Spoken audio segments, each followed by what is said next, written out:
El tonel de Amontillado, escrito por Edgar Allan Poe. Había soportado con toda mi entereza 1000 ofensas por parte de Fortunato, pero cuando se atrevió a insultarme, juré que me vengaría. Sin embargo, conociendo como conocen la naturaleza de mi alma, ya supondrán que no llegué a proferir amenaza alguna. Ya me vengaría a la larga. Esto quedaba firmemente decidido.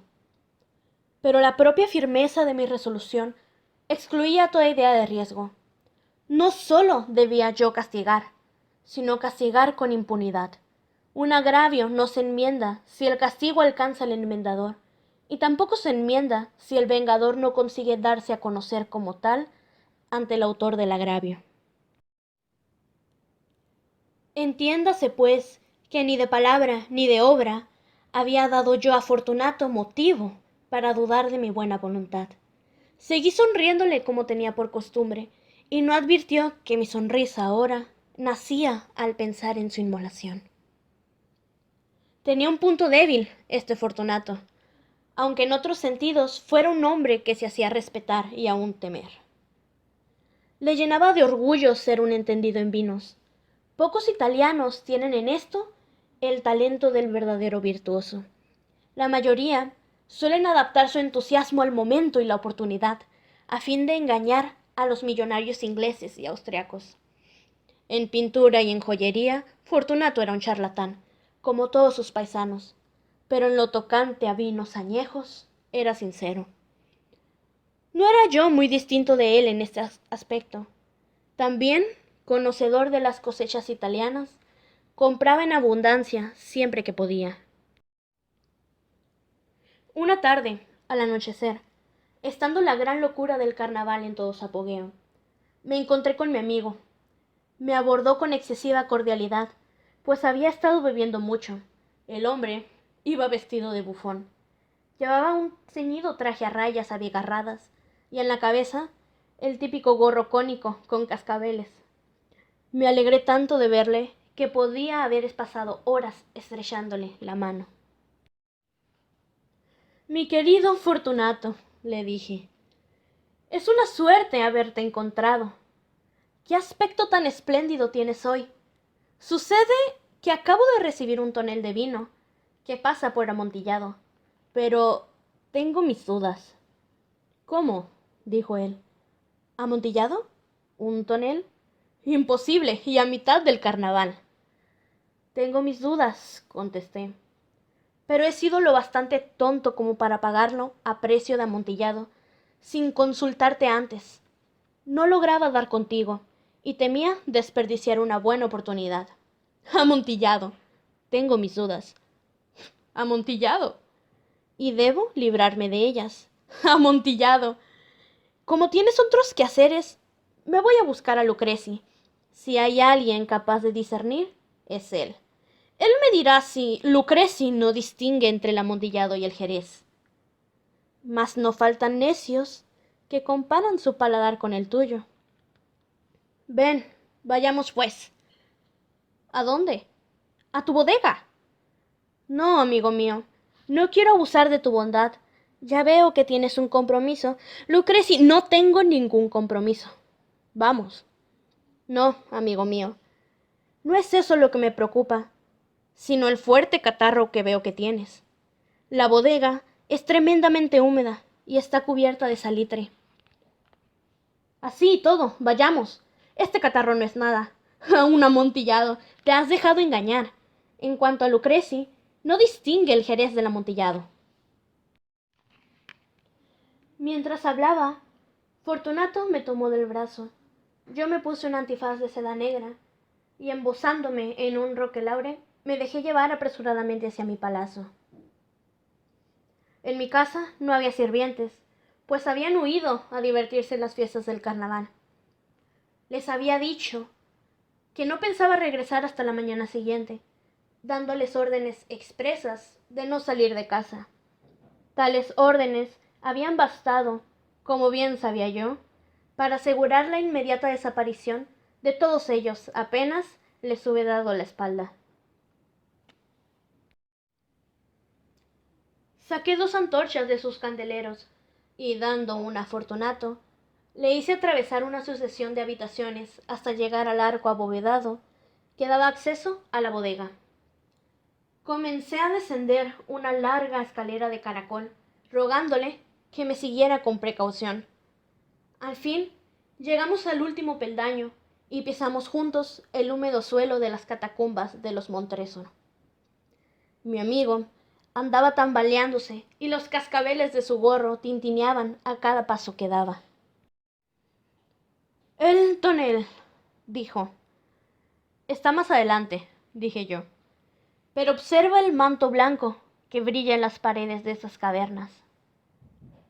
Se volvió hacia mí y me miró a la cara con 2 luceros turbios que destilaban el flujo de su embriaguez. «¿Salitre?», preguntó al cabo de un momento. «Salitre», respondí. «¿Desde cuándo tienes esa tos?».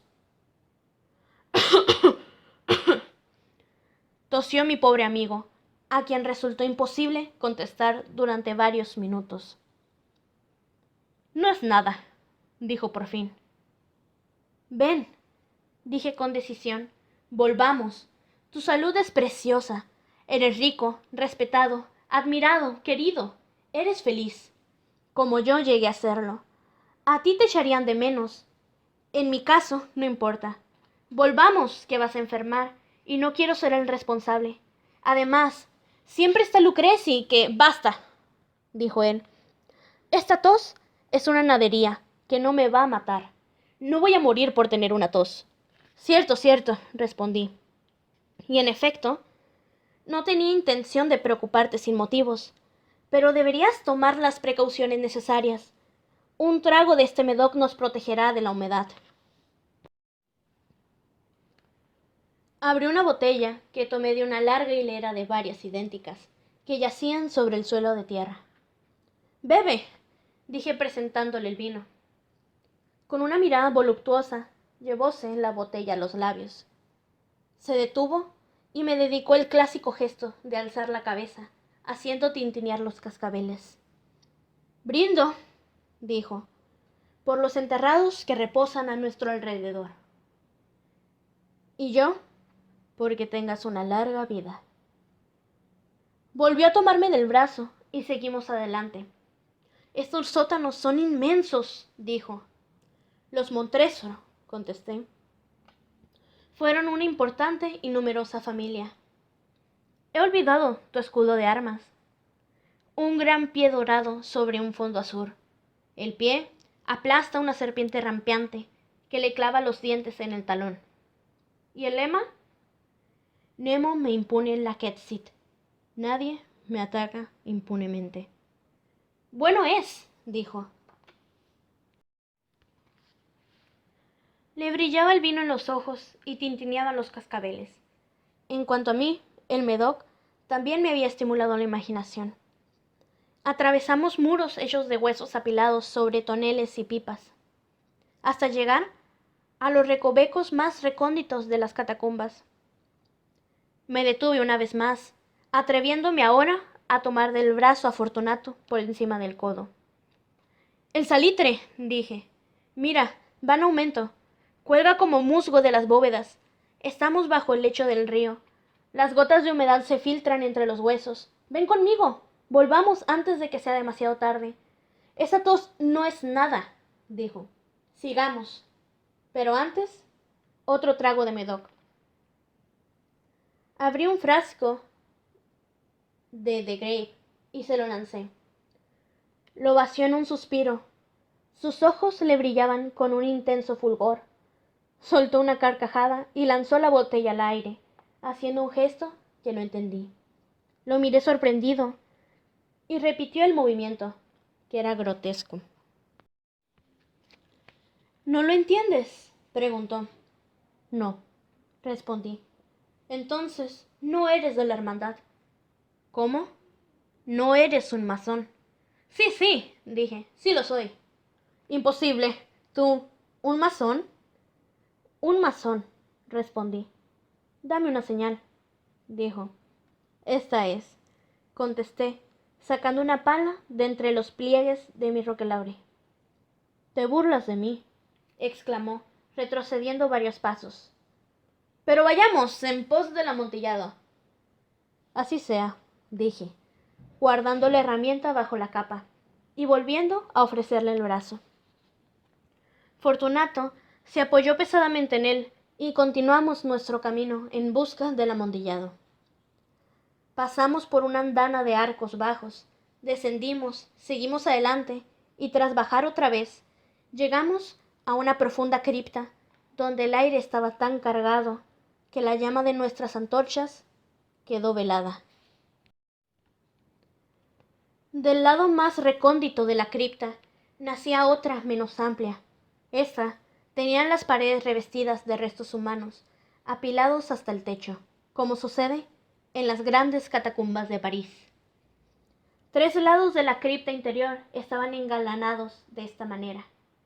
En el cuarto se habían desmoronado los huesos que yacían revueltos en el suelo, formando un montón de tamaño considerable. Dentro del muro expuesto por la caída de los huesos, vimos aún otra cámara interior, con una profundidad de algo más de 1 metro, una anchura de unos 90 centímetros y una altura de unos 2 metros. No parecía haberse construido con ningún propósito especial, sino que simplemente constituía el intervalo entre 2 de los colosales soportes del techo de las catacumbas, y su fondo era uno de los muros de granito macizo que las delimitaban. Fue inútil que Fortunato, alzando su tenue antorcha, intentara curiosear en las profundidades de la cámara. La débil luz no nos permitía ver sus confines. «Adelante», dije. «Ahí está el amontillado». En cuanto a Lucreci, «Es un ignorante», interrumpió mi amigo, que avanzaba tambaleándose mientras yo le seguía, pisándole los talones.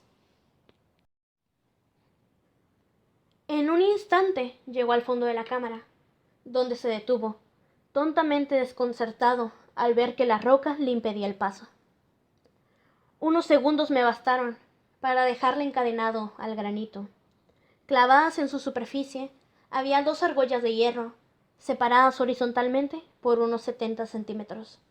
De una de ellas pendía una cadena corta, de la otra un candado. Pasándole los eslabones por encima de la cintura, me bastaron unos segundos para aprisionarlo. Él se quedó tan sorprendido que no ofreció resistencia. Tras recuperar la llave, salí de la cámara. «Pasa la mano por la pared», dije, «y notarás el salitre. Te aseguro que hay mucha humedad. Una vez más te imploro que regreses». «¿No? Entonces, no me queda más remedio que dejarte. Pero antes, debo regalarte con todas las pequeñas atenciones que estén en mi poder». «¡El amontillado!», exclamó mi amigo, aún no recuperado de su asombro. «Cierto», respondí, «el amontillado». Mientras decía estas palabras, me acerqué al montón de huesos que ya he mencionado, apartándolos al punto que destapé cierta cantidad de mampuestos y mortero. Con estos materiales, y haciendo uso de mi pala, me empleé vigorosamente en cerrar la entrada de la cámara. Apenas hube colocado la primera hilera de mampostería, descubrí que la embriaguez de Fortunato se había disipado en buena medida. La primera señal de ello fue un hondo quejido que salía de las profundidades de la cámara.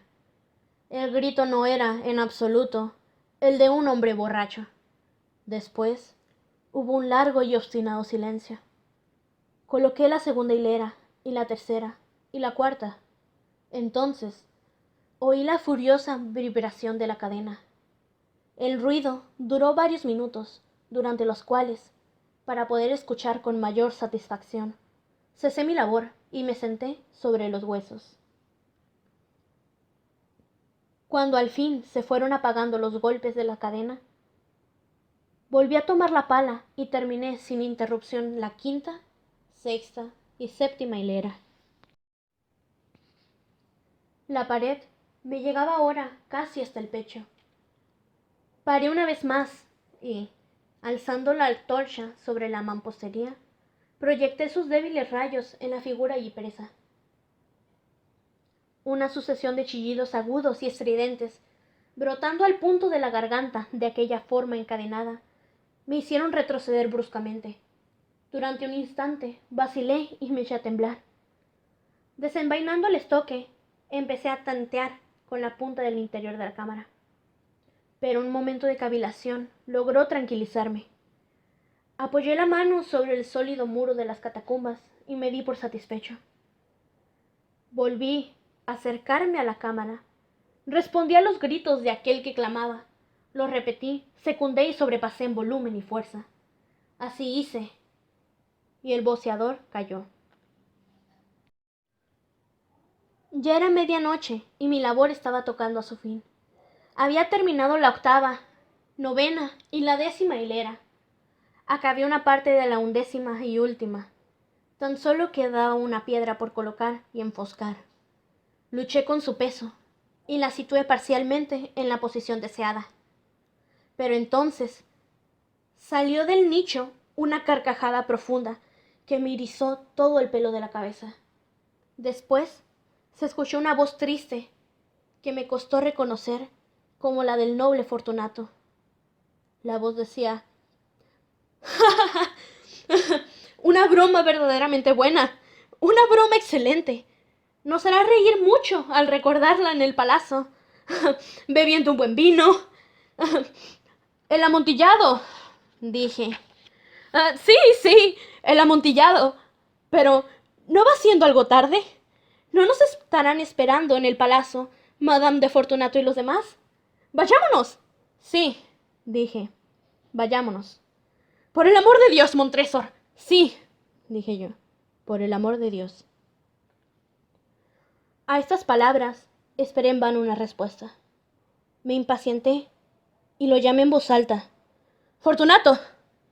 No hubo respuesta. Volví a clamar. ¡Fortunato! No hubo respuesta alguna.